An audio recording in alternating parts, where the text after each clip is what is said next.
Nice title. The next day.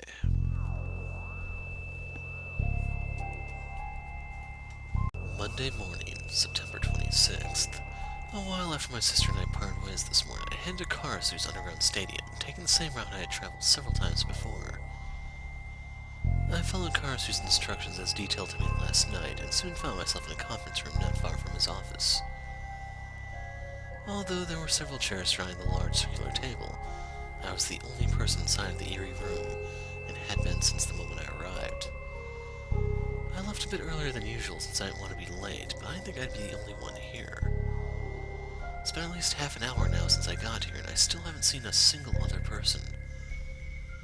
Though, considering the kinds of people Karasu employs, perhaps not meeting up with them is for the best. Despite promising to give me more details on what my job would entail, Karasu failed to tell me explicitly what I would be doing. However, between watching fighters as an underground stadium and serving as one of his collectors, I was convinced that the work awaiting me would be neither legal nor safe. Oh, morning. After what felt like an eternity sitting alone, the first of my coworkers finally arrived. Better yet, he was a person I recognized immediately, and someone with whom I hadn't had any altercations. Good morning.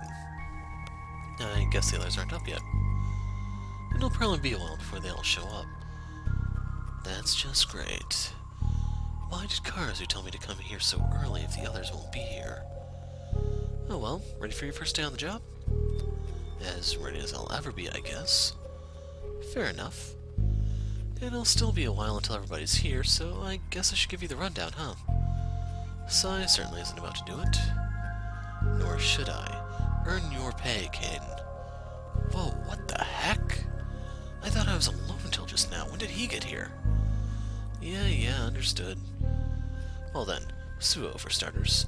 Do you know why you're here? Why I'm here? To meet my new co-workers? No, not that. I mean, do you know why we all meet down here? What we discuss, why we bother to meet at all? Oh, not really. Karasu didn't say much about who I'd be meeting with or why. Figures. First and foremost, we meet down here to assign work. Targets are divided up according to urgency, difficulty, and individual skill sets. For example, as the newest recruit, you won't be given anything fatally urgent or difficult. Conversely, as the most experienced and capable among us, Sai takes the more urgent and dangerous targets. Are you with me so far? Yeah, that makes sense. Good. Now if you want to go a little more in depth, targets are further divided into 3 categories. First are the paid kills. Simple motives, simple money. A client indirectly approaches Karasu with a down payment and the necessary details, and we get to work. These are usually people from out of town whom we can't be linked back to, whose deaths will result in one of Karasu's businesses losing a potential employee. Second are the troublemakers, people making Karasu's life, or our lives, more difficult. Karasu doesn't make any money from these kills. They're all about reputation and to send a warning to others. Last but not least are uncooperative businessmen, or as Karasu calls them, financial blockades. They could be business owners whose land Karasu has set his eyes on, investors in rival companies, or politicians trying to put an end to Karasu's imminent takeover. Still making sense? Absolutely. Thank God Kane doesn't beat around the bush like Karasu. Targets, kills, payment? If Karasu was this direct, I wouldn't have had to assume the worst. I mean, I figured from the beginning that my job would be something like this, and I can't complain given how many people I've killed for my own selfish reasons. But still, it's nice to get confirmation. Wonderful. Keep in mind, of course, that it ultimately makes little difference why your target must die. You only need to know who and by when. With that being the case... man, 10 AM already? Tell me about it. Whose idea was it to wake up at this ungodly hour? Quit whining. If you didn't fuck about so much, you might actually have a proper sleeping schedule. I guess the rest will have to wait until later. Take a seat. We'll begin any moment now. After Kane said his piece, and my new co-workers started to show up by one, we all took our seats and waited for the meeting to begin. A couple of glances were cast my way, and two of them chatted briefly, but otherwise we essentially just waited in silence a while. So, small turnout. Sure is. We're down to 7, huh? Wait, 7? Who's this? She only just noticed me? Am I so unpopular with women that they literally can't see me? We already went through this. This is Suo, your new colleague. Wait, your name is Suo? What the heck? Sai, this is no fair. How come the new guy gets a codename and I don't? You're with me on this, aren't you, Violet? Suo is actually... Like I care.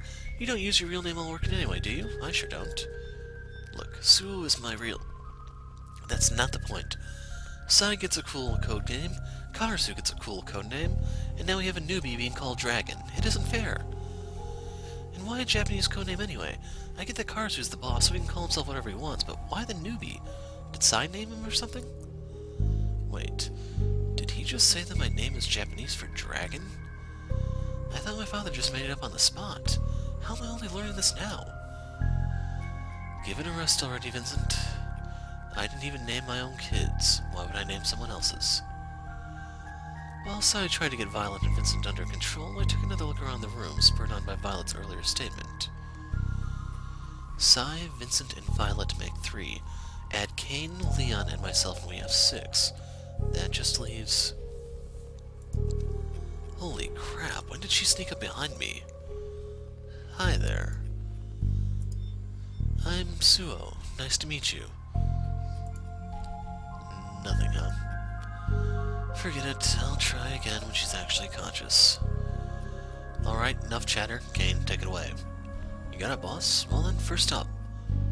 Violet, I understand that you were still unsuccessful as of Friday's meeting. Yeah, the guy never gave me an opening.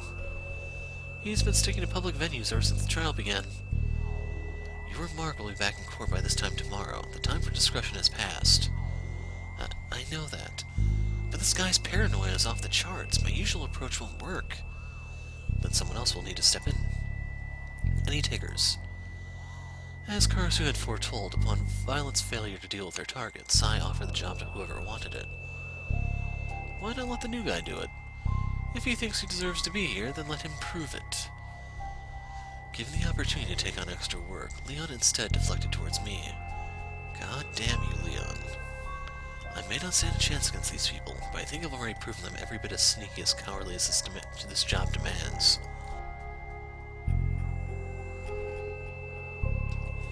You think that brat can do what I failed to? Nobody wants your opinion, Leon. Let the boss man handle it. Shut it, Vincent. He doesn't deserve to be here, neither do you. Leon stops talking completely as Sai stared him down, silently sapping the man's will to argue. Well, I think Leon was being a bit hasty. He does raise a good point. Suo's admittance was Karasu's idea. It's hard to trust someone you haven't seen in action. Not you too, Kane. Am I the only one here with any faith in Karasu's judgment? Kiss ass. The second Vincent spoke, Leon interjected, taking the opportunity to insult him. Although I could see the remark being a form of retaliation from moments ago, the very idea that Leon needed to retaliate painted a grave picture of my co-workers. Seriously, these guys are professional killers? Name-calling and bickering, brushing off work. Maybe I do belong here after all. Enough. Suo, are you up to the task? This is an important kill requested by one of Karasu's major backers. The target needs to be taken out ASAP. Of course he does. My first job working directly under Karasu as one of professionals already failed after a week, yet I've been given only a day. Furthermore, this is exactly what Kane said wouldn't happen. Why is a newbie being assigned something so urgent and important? Oh well, now it's not like I can refuse. Besides, an important target means a bigger paycheck, right? Yes, sir. Alright. Take Violet's notes with you and get going immediately. Suo, you have one night to make it happen. Your target cannot be allowed to stand trial tomorrow.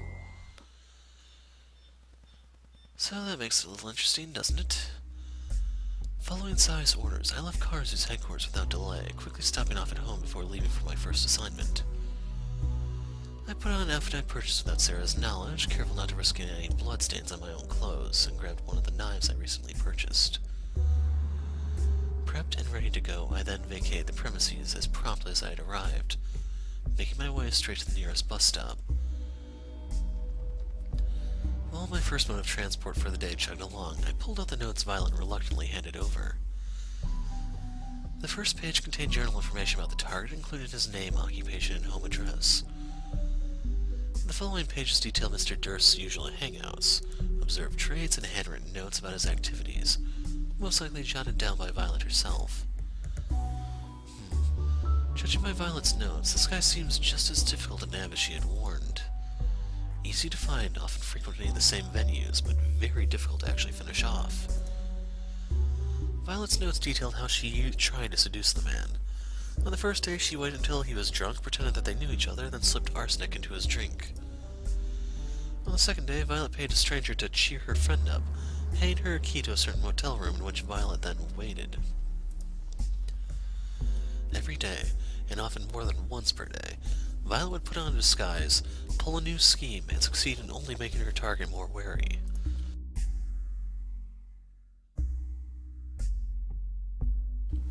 No wonder Violet didn't get anywhere. Reading through her notes, it sounds like her target's paranoia is off the charts. He knows that his life is in danger, and because of that, any attempts to get close to him will fail. Simply by reading through her notes, I gained a fair understanding of Violet's methods. Using seduction to put her target off guard, she would then use either poison or a silenced pistol, depending on the deadline and location. While I'm sure Violet's methods are usually effective, a direct approach is undoubtedly better against someone this paranoid, and while Violet may be stuck in her ways, I have no such weakness. I'll do whatever the situation calls for, and by the end of the night, Mr. Durst will die. With my blades concealed beneath my shirt, I headed to the first location of Violet's list, the target's most frequented hangout. Most of the locations she detailed were bars, and this stop was no exception. Perhaps feeling safe there given the bar's proximity to his home, Mr. Durst began to visit the same bar daily since Violet started stalking him. I'd like to call this guy a crazy drunk, but given why I'm here, I suppose his paranoia and alcoholism are justified. Whoever he pissed off, they've commissioned his death, and fortunately for Mr. Durst, I don't plan on having a moral epiphany anytime soon. As I reached the bar, I peered in through the front window, setting my sights on Mr. Durst a moment later. Son of a bitch, he's drinking this early in the morning? I guess it's no surprise that Violet was chosen to take him out. Anyone who visits a bar this early in the day is begging for some company. If he were just a little less paranoid, chances are Violet's approach would have worked. While I can't say that I'm attracted to Violet myself, I can at least tell she's the type to get whatever man she wants. A bit of alcohol, some sweet words, and before they know it, her target is tied to her bed, begging her not to pull the trigger. Even without inebriating her target, I'm sure she'd at least be able to lure them somewhere private enough for an execution. So why did she fail? In my case, I have the healthy excuse of being attracted to people my own age, but as for Mr. Durst, he couldn't be like Andre, could he? I mean, that would certainly explain why he's going to court, why Violet's advances failed, and even why I got this assignment, but surely... No, what am I thinking? There's no way that's the case. Sure, between my coworkers and I, we have a teenage boy and girl, an older pretty boy, and a seductress, but that doesn't mean we... Oh, crap. He really is a pedophile, isn't he? Allowing my thoughts to get the best of me for a while, I eventually realized that Mr. Durst wasn't moving. Despite the fact that he had been in the bar since before I arrived, my target hadn't moved once. He hadn't spoken to anyone, gone to the bathroom, or even taken a sip of his drink. Now this is a problem. Either my target is blind drunk, he fell asleep while remaining upright, or he died right there on that stool. From out here, I really can't tell. But it's not like I can just waltz in there and check on him, nor can I afford to wait outside all day. Even if luring him outside would be best, someone as cautious as Mr. Durst won't leave his safe place easily, and I can't afford to be seen again. My best bet, boring though it may be, is to find a hiding place and watch over him until my target steps outside of his own accord. I started looking around for somewhere to hide. I needed a discreet perch from which I could spy on my target without risking being seen myself. Fortunately, the moment I turned around, I had my answer. An apartment overseeing the pub. That might work. I'll have to move quickly if my target does take off, and there's the risk that he might exit out the back entrance, but realistically I won't find a better hiding place. Having quickly decided on my temporary hideout, I waited for the traffic to thin before crossing the road and then made my way to the apartment complex. Using the dumpster next to the fire escape, I jumped with all my strength, tightly clinging onto the metal bars I hoisted myself over. As soon as I pulled myself to safety, I found a window that had been smashed in, leading to an empty apartment. Looks like I'm not the first person to break in like this. Here's hoping that my predecessor isn't still inside. I climbed through the window, careful not to cut myself on the glass. What awaited me inside was a heavily vandalized apartment, filled with empty beer bottles and a graffiti. Although my reason for coming here might be different, the placement of that dumpster was definitely no accident. I'm just lucky that nobody got here before me. It's a little risky to stay in an abandoned apartment people have obviously been visiting, but as far as stakeout locations go, this one can't be beaten. A large window overseeing the street below directly across from the pub, not to mention the relative privacy. If it weren't for the stench of alcohol and spray paint, I wouldn't have any reservations about this place. Now once I get used to the smell, all I have to do is sit back, relax, and wait for my target to surface.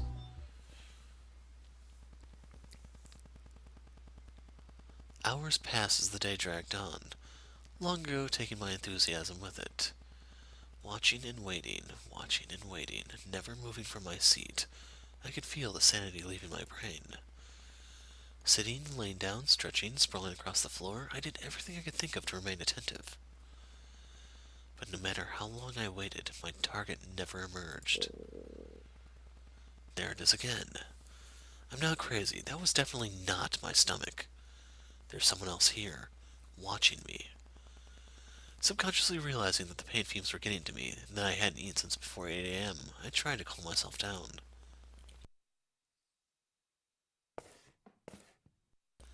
Again, that was definitely a person moving around behind me. Or a rat, or a possum, or a pigeon. Do rat stomachs growl? Could this place be infested with rodents? I better not fall asleep. I don't want them nibbling on my face and giving me the plague. I'm cold, tired, hungry, and bored out of my mind. Worse, I think the fumes are getting to me. I've been hearing sounds on and off all day. Time continued to pass by, leaving me alone in a cold, dark, empty room. Night had fallen, and below I could see crowds continuing to pass by the building, thinning out at the same rate as the traffic. Before I knew it, there remained only a few stragglers, leaving the streets almost entirely empty. It was at this point that I reached a worrying realization. Your target is long gone. I hate to admit it, but that is a possibility. He could have escaped out the back door or slipped out while I was moving around in an attempt to stay awake. He could have left while I was trying to get into this damn apartment for all I know, leaving me to waste the entire day in solitude. Maybe I was mistaken from the beginning. Maybe he was never in there at all. If that's the case, then No sooner had I begun to panic than a single figure left the pub. A lone man, drunk off his ass, and seemingly without a care in the world, stumbled out of the pub, looking frantically from side to side as he warily stepped outside. You son of a bitch. Filled by panic, rage, excitement, and every other adrenaline-inducing feeling man is capable of, I ducked through the broken window and dropped down the exterior fire escape. I hit the ground hard, missing the dumpster completely, and immediately racked my body with pain, just enough to wake me up. With my ankles screaming at me, I sprinted towards the pub, quickly locking onto my target. But with passers-by still prevalent and cars driving by every few seconds, locking onto him was all I could do. There are too many people around, too many potential witnesses, not to mention many heroes and cops. I can't get impatient made it this far. Waiting a little longer won't kill me. After tailing Mr. Durst for a while, opportunity soon struck. The man I had been following ran to a nearby alley, apparently desiring privacy as much as I did. Is this the time to strike? Sure, why not? Of course it is, and it's about goddamn time. Now, where did that drunk go? Come out, wherever you are. A little game of cat and mouse would certainly help brighten up this otherwise dull day. I wonder if... I knew it. I fucking knew it. I knew they'd send someone after me, and here you are. You're paranoid, they told me. That could never happen, they told me. Well, who's paranoid now, huh? Damn, that was careless. What's wrong? Didn't think I'd catch on? You thought you could just take me out of the equation, that'd be it, huh? I'll admit, you had me going there for a minute. I really thought I'd gone insane. But here you are, caught red-handed. Now the only question is, what do I do with you? Kill you and send a message to your organization, or hand you over to the cops so they can make you talk? Decisions. Like I'd let that happen. I'd waste the entire day watching this bastard from afar just to play role reversal. Unfortunately, as long as he's waving that gun around, I can't be too hasty. I don't want this to be a repeat of that incident with Marcus. I need to make him lower his guard before I make my move. No, please, you're making a mistake. I just saw you stumbling in here, wanted to make sure you were okay. Shut up, I know exactly who and what you are. If you think you can talk your way out of this, you got another thing coming. Shit, he's not buying it. I'm only making him more angry, more focused. I'll just have to risk it. I began to remove the knife from behind my back as slowly and discreetly as I could, preparing to rush the man in a last-ditch effort. What's wrong? Giving up on playing the innocent victim? Not that I believed you anyway. I will present my side of the story in court tomorrow. There's not a damn thing you can... While Mr. Durst continued to ramble, I unsheathed my knife and made a mad dash forward. I grabbed his throat with one hand, wielded my blade with the other, and stabbed him straight in the stomach. Groans of either nausea or death escaped the man's lips as I pushed my knife in further. Blood continued to trail down his stomach, a few drops hit the pavement below, marking the place of his imminent death. His eyes slowly began to close, and at last With the last of his strength, Mr. Durst pulled the trigger in his hand. I looked down at the wound, shocked, unable to process what had just happened. But even without my mind putting the pieces together, my body already knew what awaited me. I fell to the ground next to my supposed victim, unable to muster the strength required to stand. And as he drifted off in the next life, I followed soon after.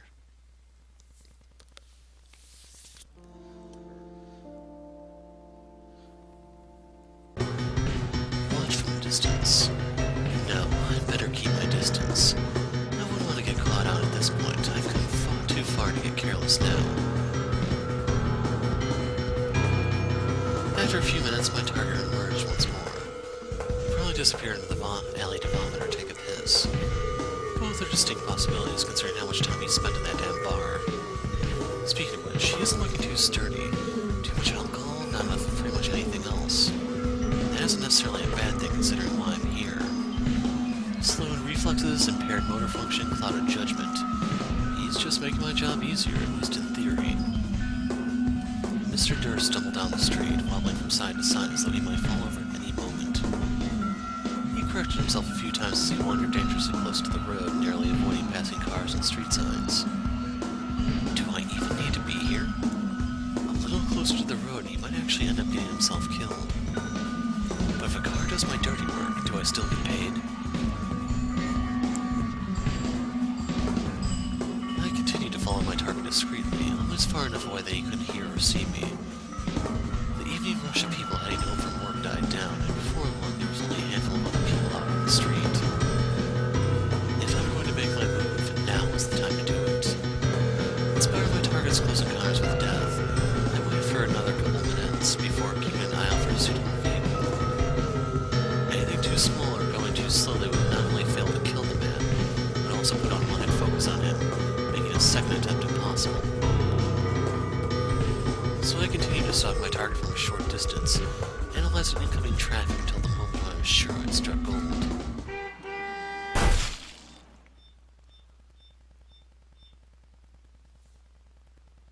Oh my god, did you see that? That guy, he came out of nowhere. As an evening bus driver sought to complete his rounds, I shoved my target into incoming traffic. I then quickly hid myself back in the shadows of the night, watching as a poor, unsuspecting driver did my dirty work for me. The bus driver held his head in his hands, muttering incoherently to himself, unable to believe what had just happened. The few passengers on board seemed too scared to get out of the bus, let alone get a closer look. They all remained either focused on the corpse or intent on not seeing a thing until the gruesome sight had been removed. I waited around for a short while to gauge the reactions of passengers and listen in on their observations, but not once did any of them mention seeing the man get pushed. He came out of nowhere, and it all happened so fast. It was a horrific incident that nobody on board would soon forget, despite only knowing half the story. As far as they were concerned, a drunk man stumbled in front of a bus and ultimately met his demise. Though not in the anticipated manner, and certainly not as quickly as I would have liked, my target was killed and my presence was never known. All in all, my first paid kill was a success. Aw, man.